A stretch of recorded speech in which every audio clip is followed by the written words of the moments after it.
How did the RP accent become famous? Imagine a voice that sounds polished, clear, and instantly recognizable across Britain and beyond. That's the power of the RP accent, but how did it rise to such fame? Let's uncover the story behind this iconic way of speaking.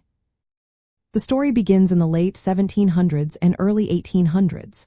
Back then, the upper classes in London and southeastern England started speaking in a way that set them apart from others. This was not tied to a specific region but was seen as a mark of being educated and having high social status. People in other parts of England might drop the H in words like happy, but those wanting to sound refined would pronounce it clearly. Similarly, saying bath with a long A became a sign of sophistication. As time went on, more people wanted to learn this correct way of speaking.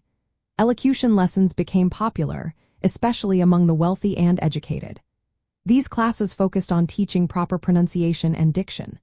Students from prestigious schools like Eton, Harrow, and Rugby learned to speak in this manner.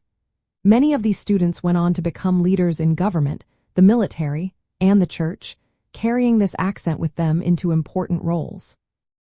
The term received pronunciation was first used by a phonetician named A.J. Ellis in 1869. But it became widely known after a linguist named Daniel Jones included it in his famous English pronouncing dictionary in the 1920s. Jones initially called it public school pronunciation, but later switched to received pronunciation to better describe the accent used by educated speakers in southern England. The fame of the RP accent really took off when the British Broadcasting Corporation, or BBC, chose it as the standard for radio broadcasts starting in 1922. The reason was simple. RP was easy to understand across Britain and even in many parts of the world. People started calling it BBC English or the Queen's English, which made it seem even more prestigious. Throughout the 20th century, RP was seen as the most refined and intelligent way to speak in Britain. It was associated with high social standing, education, and sophistication.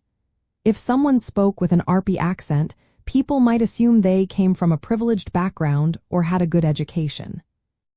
But as society changed in the middle of the last century, more diverse accents started to appear in media and public life. People from different regions and backgrounds began to work in broadcasting and politics, bringing their own accents into the spotlight. Today, RP is still recognized but no longer holds the same dominant position. In language teaching, RP is often used as a neutral model for learners of English.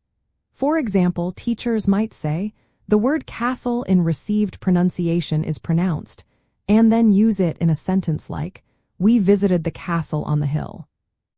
So, the reason the RP accent became famous is because it was adopted by the educated and upper classes, taught in elite schools, and chosen as the standard for national broadcasting. Its connection to social status and education, along with its use by influential institutions, made it the most recognized British accent for many years. Even today, it remains a key reference point in discussions about how English can be spoken.